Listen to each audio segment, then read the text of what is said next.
investi, ça doit travailler. Donc, quelles sont les bonnes pratiques que tu peux donner, les conseils que tu peux donner pour ceux qui aspirent à l'abondance financière et puis à la bonne gestion financière? D'abord, moi, je pense que pour tous les milliardaires, s'ils sont milliardaires, c'est qu'ils adorent l'argent. Déjà. Donc, il faut aimer l'argent, Il faut vraiment. aimer l'argent. Ouais. Mais aimer l'argent, pas forcément pour l'argent, mais aimer réaliser des choses. C'est ce qu'ils te diront tous. Parce que moi, j'ai un problème avec ces milliardaires-là qui ne font qu'accumuler, qui sont déjà riches et ils en veulent encore plus. C'est un truc que je ne comprends pas. Moi, personnellement, je me place pas dans cette catégorie-là parce que je suis pas comme eux. Mhm. Quand je parle de milliardaires, je parle de milliardaires en devise. Hein. Je Ah, parle pas des milliardaires en CFA, là. Hein. Je parle des milliardaires en devise, ok. comme il y en a beaucoup au Nigeria. Et comme on n'en a pas au Sénégal. Hmm. On n'a pas de milliardaires en devise au Sénégal. Ouais. J'ai remarqué, parce que j'en connais, certains des milliardaires en euros. Et j'ai toujours ce discours avec eux. Je dis, mais je ne vous comprends pas.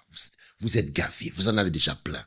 Vous ne pouvez pas profiter de la vie. Hmm. Vous avez 60 ans là. Hmm. Mais profitez de... Non. C'est-à-dire que, en fait, leur passion, c'est ça. C'est d'accumuler de Ils vont l'argent. être au bord de la piscine avec leur laptop en train de regarder des EBITDA, des tableaux, des projections, des trucs comme ça. Mais en fait, chacun est différent. Ok. C'est leur plaisir. Mhm. Et je pense que pour être milliardaire en devise, il faut avoir cette passion de la réalisation, quoi. Mais je pense pas que ce soit pour l'argent. Je les crois un peu quand ils disent c'est pas trop l'argent. Parce qu'au bout d'un moment, que tu aies un milliard de dollars ou 2 milliards de dollars, qu'est-ce que tu vas faire? Ça change pas grand-chose. Ouais. Oui, Mhm. ça change pas grand-chose. Ouais. Donc, c'est des gens, je pense, qui sont vraiment, leur kiff, c'est dans la réalisation de projets qui, évidemment, résultent sur des milliards après dans leur caisse. Mais la réalisation de projets et l'accumulation de l'argent, ce sont vraiment deux choses différentes à mes yeux. Donc, Oui, mais eux, ils vont se défendre. Parce que moi, je les attaque. Hein. ah, Je dis, mais attends, et tu sais, à la limite, c'est pas des gens que j'aurais dans mon environnement parce que je les trouve ennuyants au bout d'un moment. ok. Des gens qui sont tout le temps en train de parler d'argent, de chiffres Ouais. et de projets. Ouais. Je te jure, ça me saoule très Au vite. bout d'un moment. Moi, dès que je sors de mon cadre de travail, je suis dans autre chose. Hmm. Tu m'entendras jamais parler de mon boulot.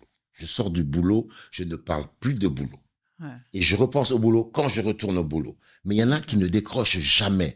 D'accord. Ils viennent à la maison avec le laptop. Ils parlent à peine à leur femme et leurs enfants. Ils sont là. Mais chacun son truc. Hein. C'est vrai que toi, tu t'intéresses à pas mal de choses, Mais notamment oui. l'art. Mais moi, je m'intéresse à Beaucoup. l'art. Tu as investi même, tu as Oui, dit que tu as une collection. je suis en train de faire mon livre, là. Ah, sur tu es ma en train de le collection. faire? Oui, parce que Ouais. j'ai quand même réalisé que ça fait 35 ans que je collectionnais. Je collectionne plus. J'ai plus de murs pour mettre mes Ah œuvres. bon, Il t'as n'y a plus plus de de place. murs. Il y en a Mais trop. j'ai quand même collectionné pendant 35 ans, de 1990 à 2025. Ah. Et je suis en train de faire un bouquin avec des témoignages des gens du milieu de l'art. Il y aura tous mes tableaux dedans. Voilà. Ça va sortir à la fin de l'année. D'accord. Non, mais j'aime l'art. Et puis même, je suis beaucoup aujourd'hui, je suis dans la transmission et je suis surtout aujourd'hui, j'essaie d'identifier des jeunes qui ont du talent pour les aider. Ok. Impacter sur la vie des gens. D'accord. Moi, j'aimerais, quand je serai mort, qu'on puisse dire, ah, Omar. Ah, c'est Omar qui a fait de moi ce que je suis. Hmm. Et j'ai commencé. Tu connais le jeune Moustapha Ndiaye, il a Maraz. Oui. Maraz, j'ai cherché à le rencontrer. C'est pas lui qui est venu vers moi, c'est moi qui ai cherché à le voir. Quand j'ai vu ce qu'il faisait, j'ai dit, moi, je veux rencontrer ce jeune-là. Wow. Je suis devenu son business angel. Super.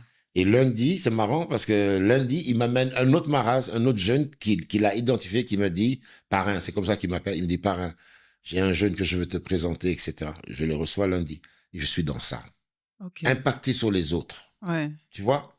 Très Moi, bien. aujourd'hui, alhamdoulilah, j'ai besoin de rien Ouais. et je ne cherche rien. Hmm. Donc, si je peux, Ah ouais. franchement, Super. voilà. C'est Moi, ça, aujourd'hui, c'est ça qui me motive. Quand je dis, moi, je vais arrêter de travailler, non, je serai toujours actif, mais je serai pas là à courir derrière des chefs d'État pour avoir des marchés. Ça me fatigue. Ça, c'est fini. Je vais laisser ça à des jeunes qui vont prendre le relais. Surtout que la nouvelle génération, je suis leur tonton. J'ai 18 ans de plus que Diomaye. Donc, franchement, il est temps pour moi d'aller me reposer. Tu l'as rencontré, J'ai Diomaye? rencontré Diomaye. J'ai rencontré Diomaye le 26 décembre l'année dernière. Uh-huh. Je l'ai rencontré qu'une seule fois.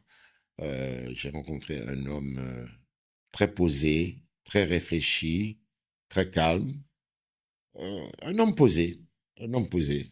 Et je pense que c'est un homme qui m'a l'air juste.